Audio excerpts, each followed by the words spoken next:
It's the superfood nobody wanted to touch until recently. You find it on all the menus.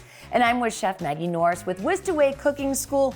You're gonna show us how to make a delicious kale salad that you said is on your radar. You now eat this a couple of times a week. Yeah, for sure, I do. But I love your enthusiasm about kale. Let's just start there. Kale. I do. So you can use a couple different kinds. Okay. So this is curly kale, and the other one that you see in the grocery store is Tuscan kale. Yes. So okay. they're a little bit different texture-wise and a tiny bit different taste-wise. But some people might be intimidated by it. So yeah, I wouldn't know when you get home because you don't want to eat the stalk. You don't want to eat the stalk, and when you get it pre-cut, it has the stalk in there. That drives me crazy. So you spend so much time going in and just cutting that out. Yeah. So you just want to, you can do it yourself. The good thing about kale is it kind of folds over onto itself. So you just flatten it down and you just take the tip of your knife and run it right up against that stem. And then for this salad, we just kind of want to roll it up a little bit, cut it into little thin pieces. Okay, so the next thing we're gonna do is make our incredibly easy dressing. So I have olive oil right here.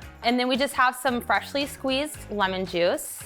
I have crushed garlic cloves. I'm not cutting them up because I'm only using these to get garlic flavor in the dressing. We're gonna eventually take these out. Gotcha. So I'm gonna add a little bit of salt in here as well, and then I'll mix that around. The next are the sliced almonds. So I'm gonna have you just dump because that's where, like on a busy night, you lose me because I forget about them and then they burn. And then they burn, or you just don't do it and you're losing out on the dimension of flavor that adds. So totally. This is super duper easy. Then we have our grated Parmesan, just dump that. And remember, you always want to grate, shred, and crumble your cheese from scratch because when you get it already done, it has those additives in it that keep the cheese from clumping, but that takes away from the flavor of the cheese and it inhibits melting when you're using it to melt something. And then I have dried cherries. I do love dried cherries. They're just like super tart.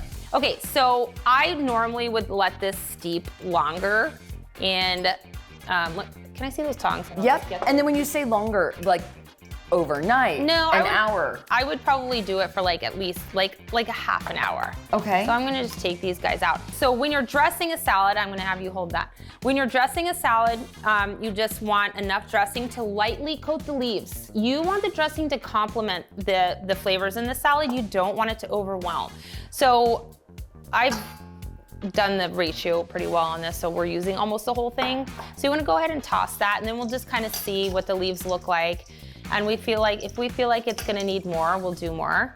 And now the acidity of the lemon, will it also kind of break down the roughness of the leaf and kind of soften it up a little bit? If you let it sit for a long time. So this salad is still good the next day. Oh, okay. I love that. Even with the dressing on it? Even with the dressing on it, but it will get softer. So you know, like a romaine or a mixed, the mixed greens, that will not last. But if you have a hearty green in there, like a kale, or if you do like a Brussels sprout salad, those actually get better in flavor overnight. Gotcha, okay.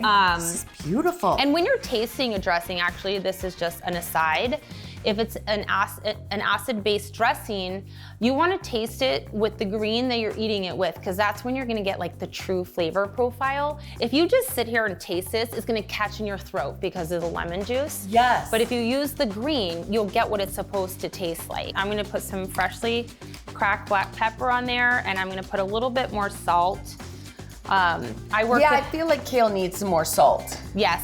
And it's like ingrained in my head because I worked at a restaurant when I was in culinary school, and there was season your greens, season your greens. So I always try to remember to season my greens. So when you're making a salad and you're putting it in a presentation bowl, you want to mix it in a different bowl. You don't want to dump all this in there and mix it in that bowl. You want this bowl to be nice and pretty, like on the edges. Oh, gotcha. Okay, clean. So you want it clean. So we'll just you want to do it? Yep. You want to transfer that in there.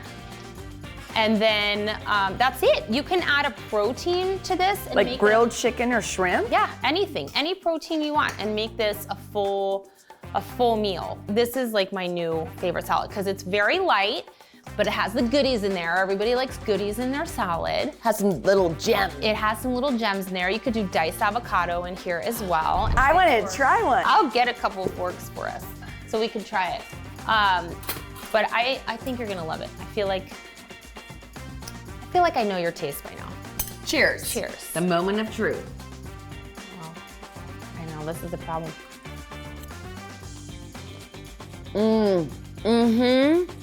Did you get all the goodies? Maggie, I mean, I feel like I'm at a nice restaurant. It's simple but Eating elegant this- and yes. flavorful. It's got big punches of flavor in there. And if you want more information and to get recipes like this, all you have to do is head to our Instagram and find Maggie Norris at whiskedaway.net or at whiskedawayaz on Instagram.